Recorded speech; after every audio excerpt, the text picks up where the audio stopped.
Hello and welcome back, audience. My name is MassiveBrad and welcome back to my FIFA 19 Ajax Road to Glory. Now, before we get into today's episode, I just want to say a huge big thank you for the love and support on the channel. And as always, guys, at the start of these episodes, we're quickly going to recap on the previous. And the previous episode had quite a bit in it. So if you haven't watched it, definitely go and give it a watch because we opened up the January transfer window. We played 2 games in the Eredivisie. We offloaded 2 players and we also brought a player in. But to talk about the games first, the first one in the previous episode was against 4th position FC Utrecht, and I honestly thought that we were going to absolutely dominate them, but from what they've shown against me, they definitely deserve to be in 4th position. They've got solid defenders, solid goalkeeper, and at the end of the game, we'd only actually beat them 1-0. Now, I, of course, was happy to get the win, whether it's by 1 goal or 10 goals. A win is a win, and right now in the Eredivisie, we are still yet to lose and still yet to draw, and hopefully we can continue that in today's episode. But 4th position FC Utrecht showed me that they are not a team to mess with, considering we only just beat them 1-0. Then after beating them, we moved from December into January. 2 of our players moved on. One was Nissan Christiansen and the other one was Ellen Kempe or something like that. We moved 2 youngsters on, got rid of them because they're not going to get in the team. And we also brought the new man in, Giovanni Simeone. Now, the previous episode was called Welcome Giovanni Simeone because he only played 30 minutes in the second game, which was against Heerenveen. And oh my, he showed me exactly what talent and how well he is going to do this season. He fitted in like he's been here for years. It was absolutely ridiculous. But of course, like I just said, the second game in the previous episode was against Heerenveen. We had recently played them earlier on in the season and beat them 4-1. So I was hopeful we were going to score quite a few goals and hopeful that we would keep a clean sheet. Bearing in mind, this time round, we had the goalkeeper, Lamperoux, only 74 rated. We had to put him in goal because he's moaning and wants to go out on loan in this transfer window. We can't afford that because we don't have another goalkeeper. So I played him. I was hopeful that we were going to keep the ball away from him just in case. But he did have to pull off 2 incredible saves, and he done very well to keep the ball out the back of the net. And of course, we beat them then 5-0 with Giovanni coming on in the last 30 minutes, bagging himself a goal and also getting an assist for David Neres' goal, which of course was the 5th goal. So I was very happy with how he played. And he also mentioned in the previous episode, guys, that in today's episode, there's only going to be the 1 game against Feyenoord, and then we're also going to close the January transfer window. I like to do this, guys, because trying to play like the previous episode, 2 games and talk about transfers, I normally record them for about an hour and 20 minutes, and then the video ends up being between 30 and 40 minutes. And I know a few of you guys like that, I know a few of you don't, but I tend to want to keep it between 20 minutes and half an hour if I can. But at the start of today's episode, we are going to talk about the straw polls. Obviously, there was 3 straw polls in the previous episode, and if you haven't voted on it, unfortunately, the straw poll is now closed and it is too late. So to go through them one by one, I'll put them on screen so you guys can see, and we will discuss the things that you guys were voting on. Because of course, guys, the Ajax Road to Glory is all about you. 99% of the decisions are coming from you guys, and by using straw polls, it makes it easier for me to make a decision because you guys are the one voting for that decision. So the first one is, should we do a financial takeover? Now, with the financial takeover, I haven't mentioned this since around, I think it was episode 12 or 13, so quite a little bit away, when I said we could potentially do a financial takeover and bring in a load of players, because this career mode is as unrealistic or as realistic as you guys vote. Whereas on the flip side, the Liverpool career mode, we try and keep it as realistic as possible. But as you can see on screen right now, should we do a financial takeover? 4 votes was for no and 2 votes was for yes. So we won't be doing a financial takeover. Now that's completely fine, guys, because the next series that I bring out, talking career mode style, we will be doing financial takeover, so you guys best be ready for that. I'm not sure when it's coming because I've got to decide, do we end the Ajax Road to Glory after 1 season, or do we end the Liverpool career mode after the 2nd season? I don't know which series right now I want to end, but it is going to be down to you guys at the end of these series to vote. So at the end of this series, there'll be 3 options. Start the new series. I'm not really sure why Siri is going off, so let me just go ahead and button in. What are you doing, Siri?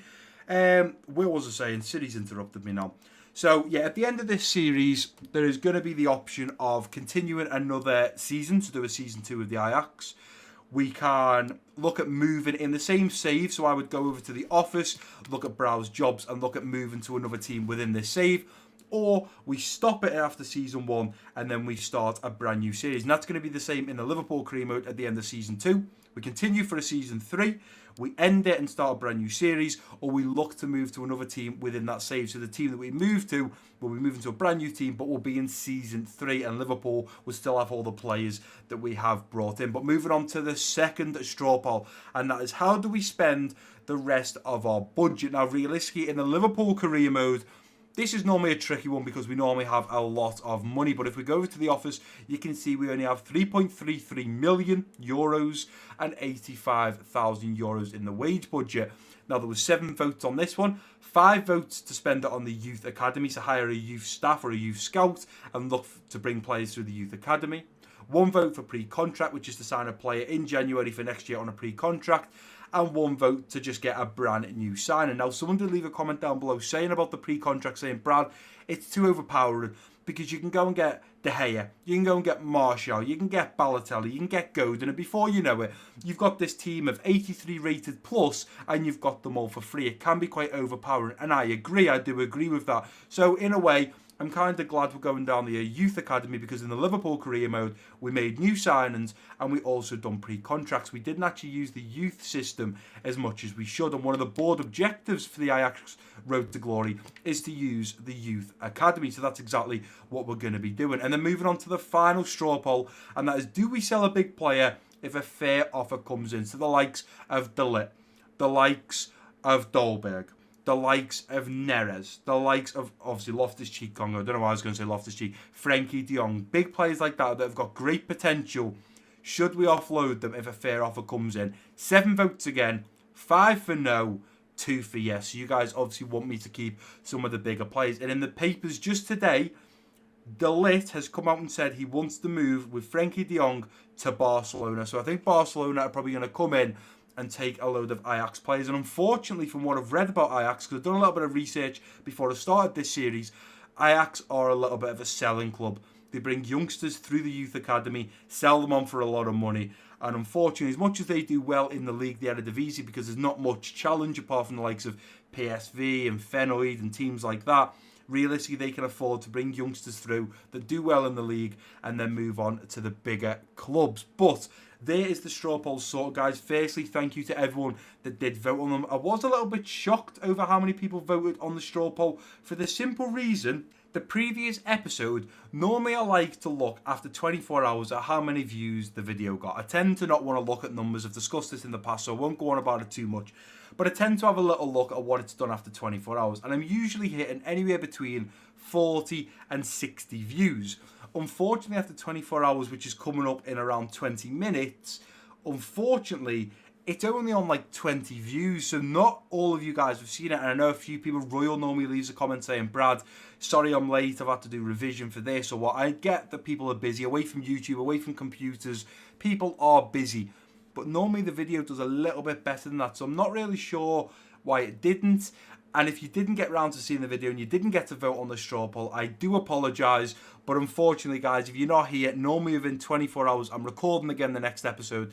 So you do unfortunately miss out. But something I did leave in the comment section that I quickly want to discuss is, if we go to the transfer hub, there is one player on there, and that is MassiveBrad. And the reason he's on there is because I asked with a comment saying, should we try and offload either Labyad or Bandy to sign MassiveBrad, because MassiveBrad was screamed at by so many of you guys. He's meant to be absolutely unbelievable, and I've never used him in a career mode. So after we play this game against Feyenoord, I'm actually going to try and go in for MassiveBrad, see if we can get him for either Bandy or Labyad. I don't really want to put money involved in that deal because, as we've all just seen, how do we spend the rest of our budget? Youth Academy got 5 votes, so we will need to hire a youth scout. So what we're going to do now, guys, is I'm going to set up the squad for the game against Feyenoord. Then after that, we're going to look at setting up a youth staff or get a youth scout, and we can start maybe looking for that left back we might need, maybe look for a central midfield, maybe look for a physically strong player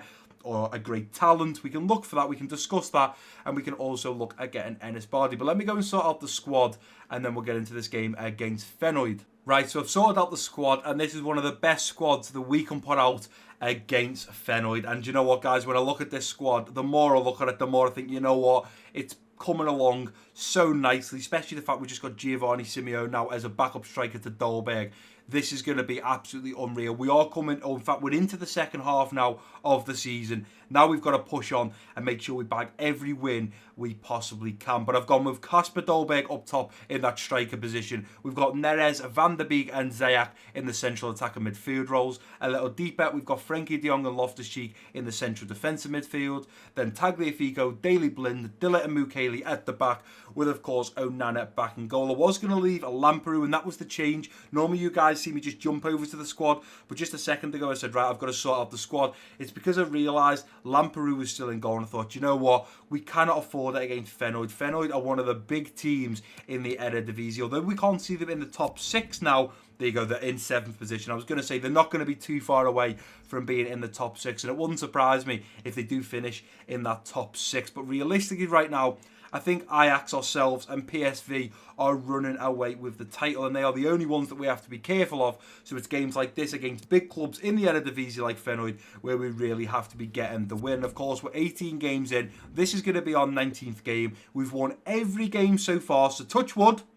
This continues in today's episode and we don't slip up and draw or lose, because I would be so over the moon if we could go the whole season in the Eredivisie and win every single game. But I'm not going to say too much because I don't want to jinx myself. So let's get into this game against Feyenoord. We are travelling to East Point Arena. Let's get the 3 points. Let's get back, finish off the transfer window, get today's episode out the way, and then we can start moving on and push on the rest of the season to hopefully win the Eredivisie title.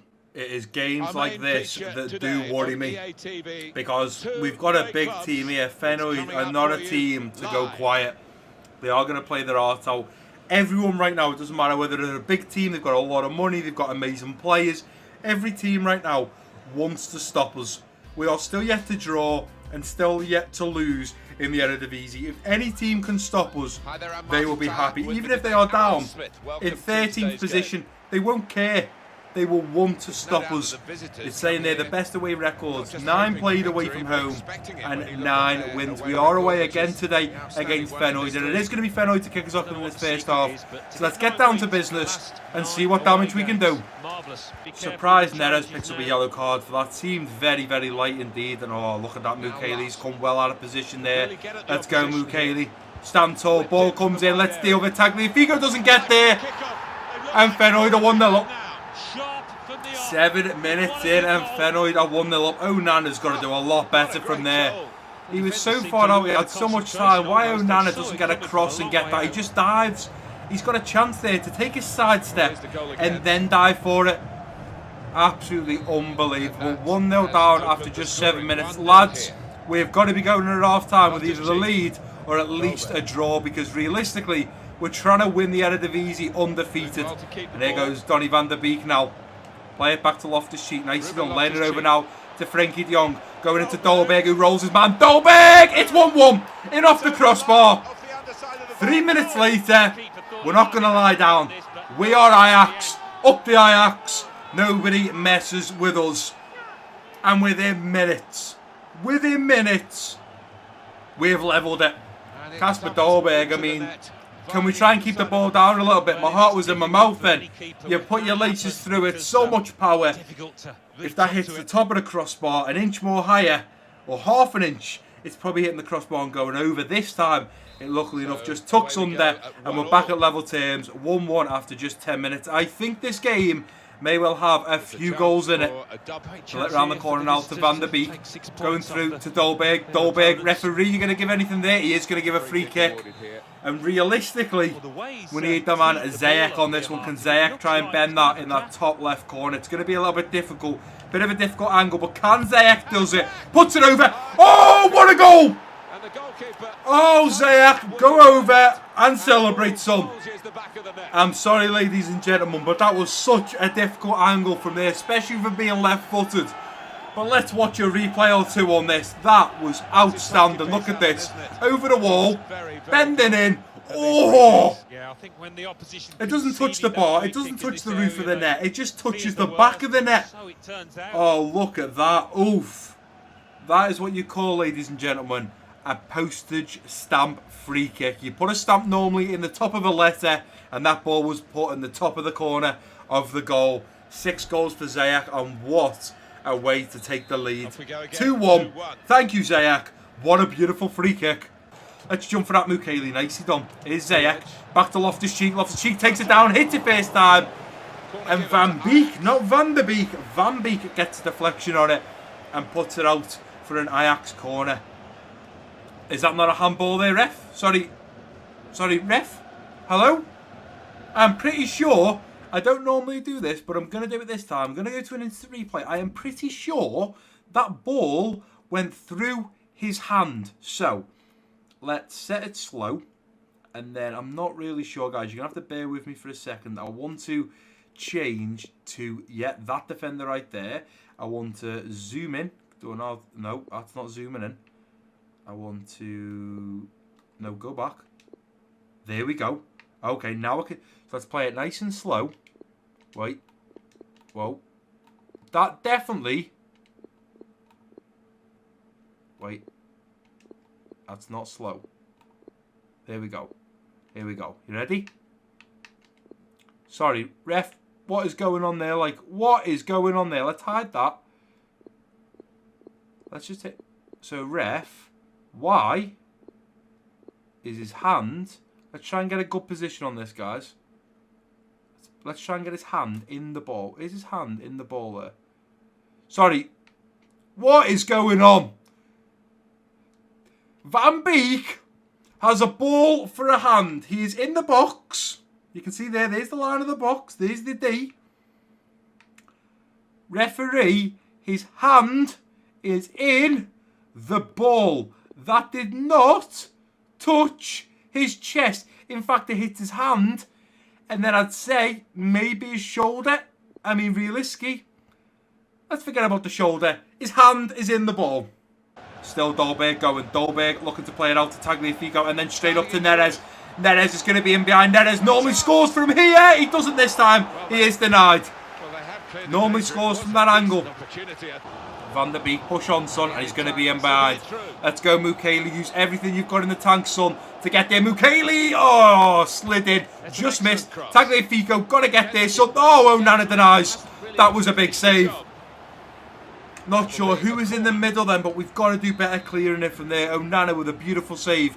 Denying Fenoyd right before half-time. Let's try and get this ball out. And Van der Beek clears away. Surely, referee, once we get this ball, he's going to blow for full time? For half-time. I wish it was full-time. And there we go. The referee does blow for half-time. We went 1-0 down. Within 3 minutes, we brought it back to 1-1. And now we find ourselves going in at half-time 2-1 up. Cannot believe that handball as well. Absolutely shocking, considering it was in the penalty area. We definitely should have been given a penalty for that one. Now, I am going to look at making some changes. Realistically, we are playing only one game in today's episode because then we will be finishing off the January transfer window. We don't have any more games till February. So I think what I'm going to do is switch Van der Beek out wide for Neres. No, let's take Van der Beek off. I was going to take Neres off because he's got a yellow. Let's take Van der Beek off and bring on Tadic. Also, we signed this man here, Bruin. We signed him in the previous episode. He is our future star. I think I'm going to wait a little bit longer and then possibly look to bring on Eating for probably going to be Loftus-Cheek, who's got a little bit less energy than De Jong. And then probably the big man, Giovanni Simeone, up top for Kasper Dolberg, depending on how Neres is getting on. Ziyech, his stamina is getting better and better as the season goes on. When we first started with him, by half-time, he'd already lost like 30-40% right there. He's probably only lost 20% of his energy. But it is going to be Kasper Dolberg to kick us off in the second half. I'd like to get another goal to put this game to bed. So let's push on and see if we can find that third goal. Is Ziyech. Loftus, round the corner to Tadic. Tadic to Neres. I'm going to roll it round now to Dolberg, who takes a touch. Hits it first time. Off the crossbar. Nicely done, Loftus-Cheek. Keep that pressure on. Ziyech straight through now. Let's go round the corner now. Ball into the middle for Tagliafico. Looking for Dolberg. Tagliafico come running out of nowhere to put his laces through it. And I think with that shot, it's about time we make some changes. So what I'm actually going to do is I'm going to take Neres off. And we're going to bring Bruin on. And then I'm going to switch. In fact, no, do you know what? I'll leave Bruin out on that left side. He plays right mid and he also plays cam, so I'll leave him on the left side. He is right. Is he right-footed? So we could always cut in. He is right-footed, so we can easily cut in, no problem. And then I think because he is the new signing, we've got to get Simeone on for Dolberg. I would like to take Loftus-Cheek or De Jong off for eating, but I want to get Simeone on because the man was a tank in the previous episode. And if anyone's going to score that third goal, it's probably going to be Giovanni Simeone. So let's see what he can do in this last 15 minutes. But we've got to get him on the pitch. So let's try and get a shot off now. Big shot there. Oh, my word! One of those special moments you don't often see. A glorious goal. I can't even speak. Literally, I thought I'm going to hit this with Dolberg. He's got an absolutely glove, fingertip, palm, stinging shot on him. And I thought if the keeper palms this out for a corner, then we've got the new players on. I've just smashed that with Dolberg and he's just scored from easily, what we saying there, 25, 30 yards out. What a screamer and what a way to leave the pitch. Oh, he's loving it. Giovanni Simeone. Well, he's got a lot to do to live up to Kasper Dolberg. He's the leading goal scorer right now in the Eredivisie with 19 goals.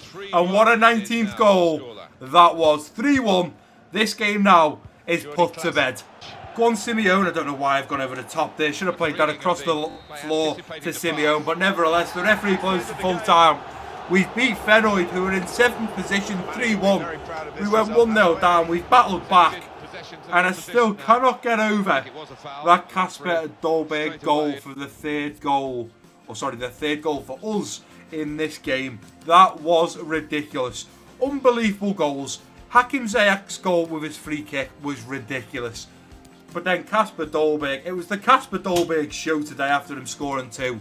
But that second goal he scored, I mean, what are we saying, ladies and gentlemen? That was an absolutely beautiful goal and definitely a contender for goal of the season. Feyenoord having 2 shots, both on target. One of them ended up, sadly, in the back of the net.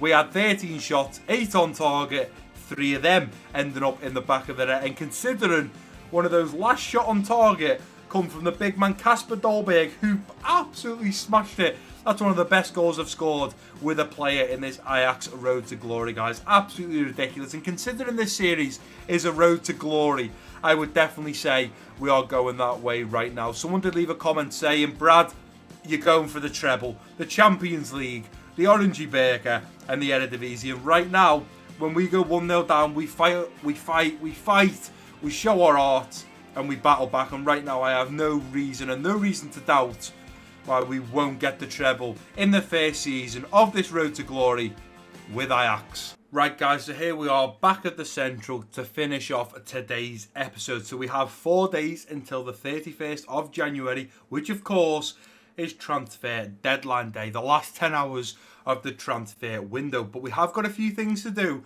before we get to that day. So first things first, we need to go and price up how much a youth scout is going to cost us. So if we go highest scout, let's have a little look. So we have someone down the bottom called Stefan, who's going to cost us €4 million, who has 5-star experience and 5-star judgment.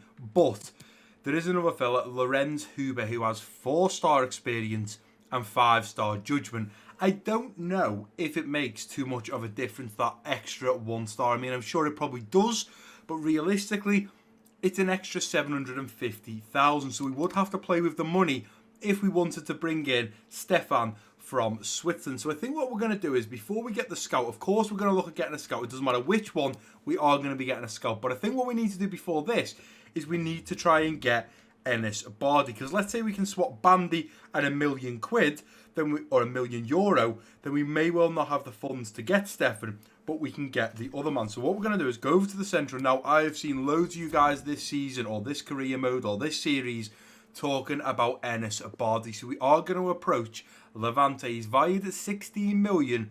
Let's see what we can do to try and get Enes Bardi. And now I'm willing to give up either Labyad or Bandy. So we're going to try those players first. So what I'm going to do is, oh no, back, player swap first. So let me just see how much, I can't even think where. So let's go, I think he's a winger, isn't he? So how much is Bandy rated? So he's valued at 7 million. So we're going to have to offer money if we offer him. And we're going to have to offer a lot more than £3 million. So let's try, where is Labyad. He's only 11. Dusan Tadic? Do we offer Dusan Tadic? Now I've looked at it realistically, guys. I personally don't think we're going to get Enes Bardi. I mean, we can try. So let's add Labyad. See if they're even interested in him. Right. They'll take Labyad, but we've got to pay them 14.6 million euro, which means we're basically paying 25.5 or 25.5 million euro for Enes Bardi, which seems a lot.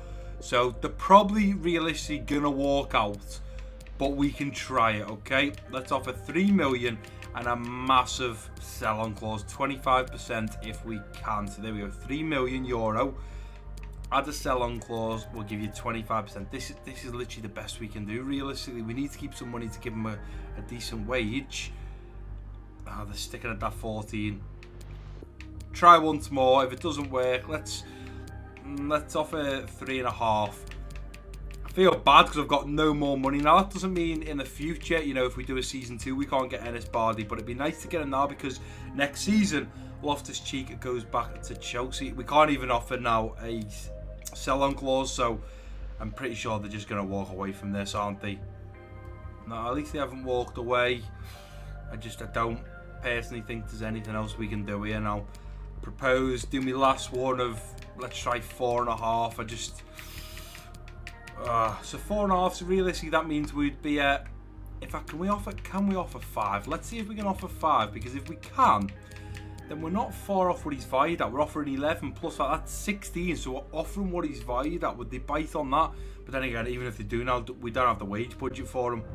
They're going to take some time to think about it. Okay, that gives us a little bit of time, because if we do get an offer in for Labyad or Bandy, we could potentially look at offloading one of them. So let's go to the squad hub and just check both of them are on there. See, then I was tempted then to sell Dusan Tadic, but I just feel like we don't want to sell.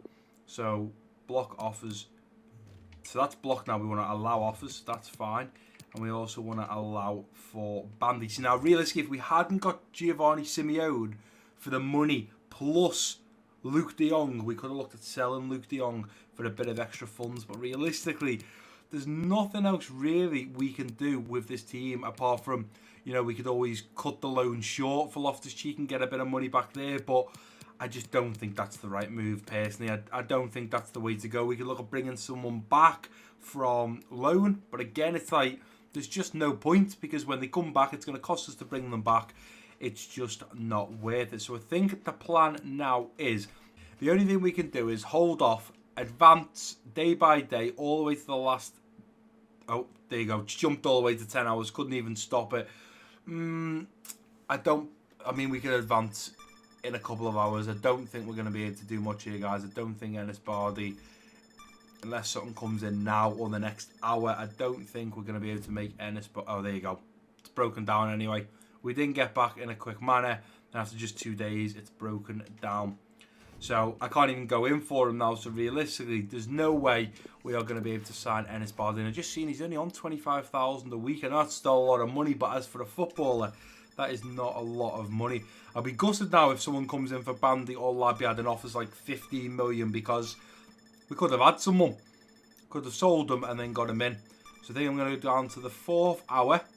Now, the only problem I've just thought of is one of the board objectives is to, where is it? There you go, financial, finish the season with 7 million euro. Now we've got 5.2, so we're not even going to get there by the end of the season. It's only a medium, so hopefully it's not going to damage us too much. Domestic success, they want us to win the Eredivisie, which we are, and win the Cup, the Orangey Beker, which we're currently in the quarter finals. So that's not too bad, we're nearly there. Continental, we've reached the knockout stages, and the next game is, of course, against Liverpool in the knockout stages, round 16. Brand exposure, we've done, gained 50 million euros earning from shirt sales, that's done. Youth development, this is one that we're going to be able to do now when we get our youth scout in for our youth academy. Sign 3 players in your youth academy. Now we already have 1, because we obviously got the future scout, which we currently have in Brian, and we're also going to look at bringing some more players in now, and then within 3 seasons grow 8 youth academy players by at least 10. 8 is ridiculous. Like, that's 3-4 a season just to get through to that 3rd season. So realistically, very, very difficult to do that. But the main ones are there. Win the Eredivisie, get 50 million, which we've done, and then finish the season with 7 mil. It's one of them. We're not going to do it. It's as simple as that. But now what we are going to do is hire a scout. And realistically, now we've got the funds and we haven't bought anyone, we may as well go for that extra 1 star in experience. So let's go ahead and get Steph. Oh, what we have to remember is we're going to have to send them out somewhere that's going to cost us money, isn't it? Did I think this one through? And so, see, it's costing €120,000 just to send them for 3 months somewhere. So I'm thinking, do you know what? No, we're going to England. Let's bring some English in. We've got Loftus-Cheek right now. He's the only English player. Oh, Phil Foden as well.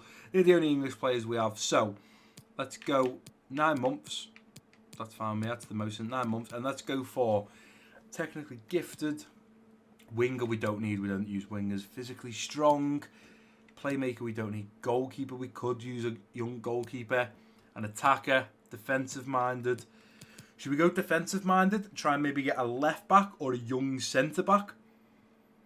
We've got Mazraoui and Mukiele on the right-back, so that's not too much of a problem. But Tagliafico is the only left-back, so if we could get a left-back, that would be pretty... We could go any technically gifted. I mean, you could have a technically gifted left-back. Could be a physically strong left-back. Let's go defensive-minded. Because we could even get a CM in that. We could get a CDM to play alongside the likes of Loftus-Cheek and Frenkie de Jong and Eating. Let's go defensive-minded. I'm just hoping we can afford that. 9 months, 180. It's saying we can, so let's go. There we go. Done. Stefan Stockley. 5-star experience. 5-star judgment. He's setting up his scouting network. He's looking for a defensive-minded player. He's gone to England to look for this player. He's going to be there for 9 months and will be sending us a monthly scout report. And he'll be coming back on the 31st of the 10th, which by then, it's all over anyway. The season's done. It's completed. So I probably should have just sent him out there for 6 months. Could have just saved myself a little bit of money. But I mean, we've got the funds to do it. We may as well. So we've had a message in from the assistant manager talking about the new scout that he's gone out to England for the next 9 months. Yeah, I should have done 6 months realistically because at the end of the season, we might be finishing this and we may well not be doing a second season or we could be moving somewhere else. So the last thing to do in today's episode is finish off these last 2 hours. Wow, Manchester City looking at getting Piqué and Toby Alderweireld from Spurs. Let's advance this last hour. And there we go. Transfer deadline day has ended. €392 million. So if we jump over to the office, yep, €392 million. And we've had a player conversation from Lamperoux. The next transfer, he wants to go in the next transfer. I mean, look, I've just played you in a game. Can't you be happy with that? I hate the fact that players say that. This would be like Mignolet saying, play me, play me, play me. Alisson is a better keeper. You've got to understand that. So you can't really moan at the fact. And I've just seen there, look at Dolberg on the left and look at Eating's hair. What is going on there? Why have they got blonde and black hair? Why is it mixed? What's going on? Wow, that's going to be an interesting one. So let's advance one more day to the game against Venlo. And in the next episode, from what I can see there, we're playing Venlo in the Eredivisie. And then we're playing Venlo in the quarter-final of the Oranje Beker. So we've got, the next episode is literally Venlo and Venlo. And the episode after that is a big one. We have the first game of the round of 16 knockout stages against Liverpool in the Champions League and also NAC Breda. Now, when do we next face Liverpool? Is it 3 weeks later? Yeah, 3 weeks on the Wednesday. So we play on the Tuesday and then the next day is Wednesday. 3 Wednesdays later, we play Liverpool for the second leg. Realistically, we need to get off to a great start and we need to beat Liverpool in the first leg. If we can go 2 or 3 goals up, I'll be very happy. But you can see there, guys, in the next episode, we'll be facing off against VVV Venlo in both the Eredivisie and also the Oranje Beker. Hopefully you guys are happy with me getting a scout for the Youth Academy, considering 5 of you did vote for it. You should be happy we didn't do a financial takeover because you guys asked for it. And if we did do a financial takeover, we wouldn't have had a problem getting Enes Bardi in. But if we do a second season with Ajax, Enes Bardi will be top of the list, guys. You have no doubt he'll be on that list and probably also a left back if that's something that you guys want. But again, we'll look at it at the end of the season and you guys can vote. And also, even if we did get an offer in for a big player, It was going to be a no, but we didn't even get a big offer in for a player, so it didn't even matter. But we do end today's episode 19 played, 19 won, still yet to draw, still yet to lose. Even when we went 1-0 down against Feyenoord, we battled back and we beat them 3-1. We are now 2 games in to the second half of the Eredivisie League. Can we keep this up? Only time will tell. But if you have enjoyed today's episode, guys, please do give it a big thumbs up for me. Don't forget to drop your comments down below. If you're new around here, click that subscribe button. Don't forget to share this video with friends and family. And I've been Massive Brad. Peace out.